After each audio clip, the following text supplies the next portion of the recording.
కడపకు సాగునీరు ఇచ్చింది టీడీపీ మాత్రమే అని చెప్పి చంద్రబాబు చెప్తారు బాహాటంగి మహానాడులో. నిజంగా కడప జిల్లాకి సాగునీరుకి గాని, తాగునీరు ఇచ్చేటువంటి వ్యక్తి టీడీపీ అంటారా? చంద్రబాబు నాయుడా?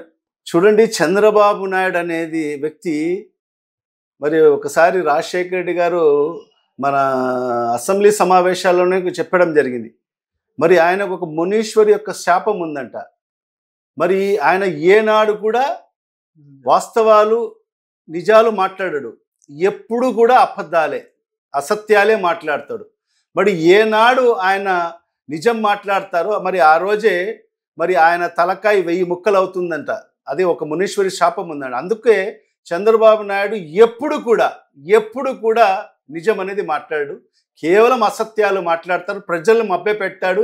ఆయన ఏంటంటే ఒక అబద్ధాన్ని 100 సార్లు అదే పనిగా అదే రిపీటెడ్గా చెప్తే ప్రజలు నమ్ముతారనే ఒక సిద్ధాంతం, గ్లోబల్స్ ప్రచారం అంటారు.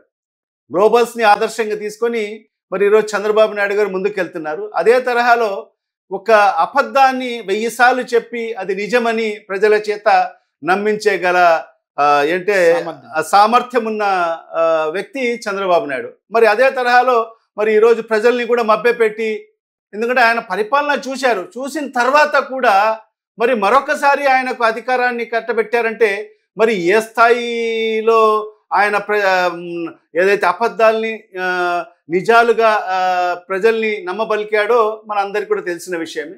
మరి ఆయన మాట్లాడిన మాటలన్నీ కూడా అసత్యాలే.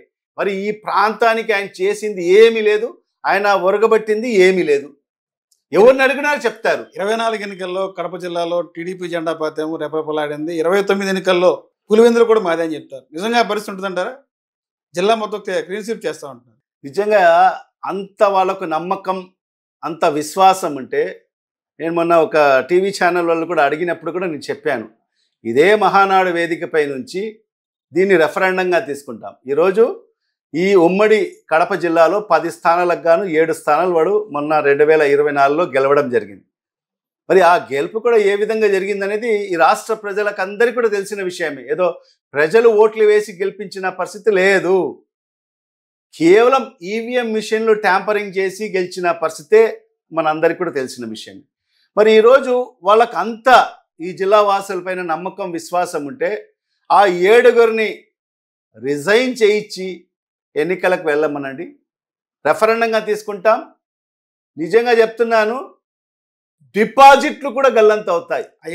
ఆ 7గురికి డిపాజిట్లు కూడా గల్లంత అవుతాయి. ఇది రాసి పెట్టుకోండి, 7గురికి డిపాజిట్లు కూడా గల్లంత అవుతాయి. మరి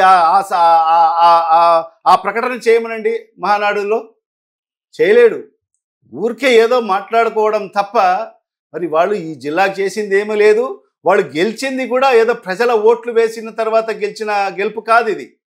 ఈ రాష్ట్ర ప్రజలకు అందరికీ తెలుసు, ఈ దేశానికే తెలుసు మరి ఏ రకంగా ఈరోజు ఈ కూటమి ప్రభుత్వం అధికారంలోకి వచ్చింది. చంద్రబాబు నాయుడు ఎన్నికలు అయిపోతానే ఎవరికి తెలియకోకుండా ఎక్కడికి వెళ్ళాడు, ఎట్లా మేనేజ్ చేశాడు, ఎట్లా ట్యాంపరింగ్ చేశాడు ఈవీఎం మిషన్లు అనేది ఈ దేశానికే తెలుసు. ఆ ఈవీఎం మిషన్ల ద్వారా ఈరోజు కూటమి ప్రభుత్వం ఈ రాష్ట్రంలో అధికారంలోకి వచ్చిందని చెప్పి ఎవరిని అడిగినా కూడా చెప్తారు. ఎందుకంటే జగన్మోహన్ రెడ్డి గారి పరిపాలన ఏమంత ఇదిగా ఆయన పరిపాలించలేదు. ఈ రాష్ట్రంలో ఎవరు కూడా చేయనటువంటి సంక్షేమం అందించిన మొట్టమొదటి ప్రభుత్వం ఈ 76 సంవత్సరాల స్వతంత్ర భారతదేశ చరిత్రలో మన రాష్ట్రంలో ఒక్క జగన్మోహన్ రెడ్డి గారి ప్రభుత్వంలోనే జరిగిందని చెప్పి కూడా ఈరోజు ప్రతి ఒక్కరికి కూడా తెలుసు. ప్రతి ఒక్క మహిళను తట్టి చెప్పినా కూడా జగన్మోహన్ రెడ్డి గారి హయాంలో మీకు మేలు జరిగిందమ్మా లేదా అని చెప్పి ఏ ముసలావిడని కూడా తట్టినా కూడా చెప్తాది, ఏ మహిళలను కూడా చెప్పినా చెప్తాది, ఏ యువకుడిని చెప్పినా చెప్తాడు, ఏ రైతుకు చెప్పినా కూడా చెప్తాడు. మరి అవన్నీ కూడా పక్కన పెట్టేసి ఈరోజు కేవలం ఈవీఎం మిషన్లు ట్యాంపరింగ్ చేయడం వల్లనే మరి ఈరోజు వాళ్ళు అధికారంలోకి రావడం జరిగింది. మరి దాన్ని ఏదో పెద్దలు ఒక సామెత చెప్తారు, వాపును చూసి బల్పుగా భావిస్తున్నారు వాళ్ళు. అది వాపు మాత్రమే, బల్పు కాదు. అది ప్రజలు ఇచ్చిన నిర్ణయం కాదు. అది మీరు ఈవీఎం మిషన్లు ట్యాంపర్ చేసుకొని మీరు అధికారంలోకి వచ్చిన పరిస్థితి ఈ రాష్ట్ర ప్రజలకు అందరికీ కూడా తెలుసు. రాష్ట్ర వ్యాప్తంగా కూడా ఇప్పుడే ఎన్నికలు జరిగితే కూడా ఖచ్చితంగా 175 స్థానాల్లో కుప్పంతో సహా వైఎస్ఆర్ కాంగ్రెస్ పార్టీ కైవసం చేసుకుంటారు.